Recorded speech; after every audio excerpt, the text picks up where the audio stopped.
congregation. So today it's going to be a little bit interesting and different. So we're going to go to the book of Genesis, which everything is in there from 1:1 to 4.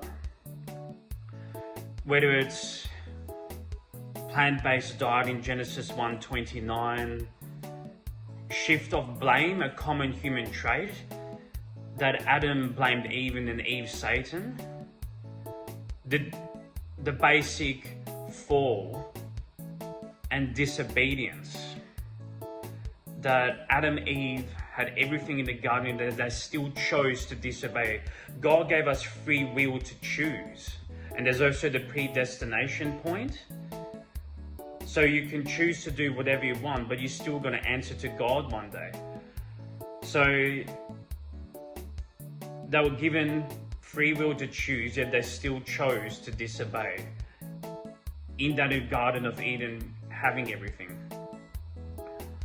And then childbirth, the 2 great lights, the 7-day week, where did it come from? Even Thomas Aquinas didn't need science to defend Genesis. It's so easy to take Genesis literally. So let's go to Genesis 1:1. In the beginning, God created the heaven and the earth. There are 3 trillion trees just on one planet Earth, in one galaxy alone, the Milky Way.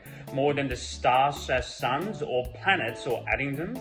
More than the stars as suns or planets in the Andromeda galaxy, totaling 1 trillion, and more than the galaxies in the observable universe. Consider the leaves on one. The supercapacitor design came out of the leaf, the essence that keeps the trees alive day and night. 1 tree's leaves per 3 trillion, our universe. Now, I don't know if I should say this, but multiverse infinity, just to let you ponder about that. Now consider the magnificence and immensity of the Creator and His only begotten, Yahushua HaMashiach, His Hebrew name, Yahweh, His holy name, and Jesus, the Anglicized name.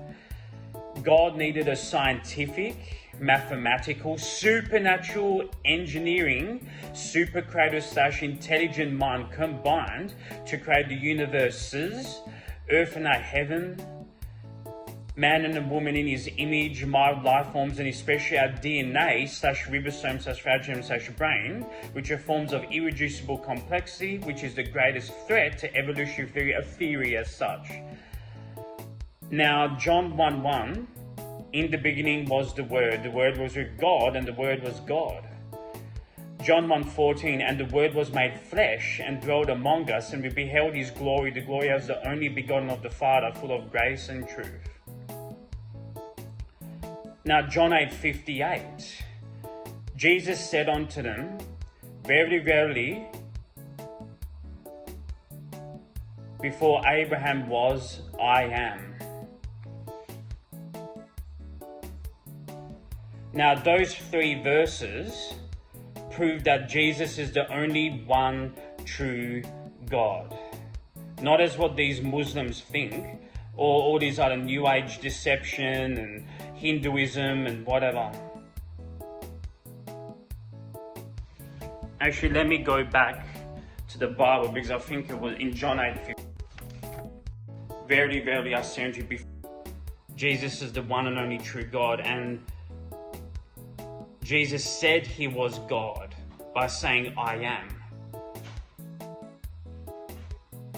Now, Psalm 19:1-2, the heavens declare the glory of God, and the firmament sheweth His handiwork. Day unto day uttereth speech, and night unto night sheweth knowledge. So, look up, not at the ground or your phone, etc., at the day sky with, the night sky with, the firmament. Study it, the verses, joy, all your worries disappear.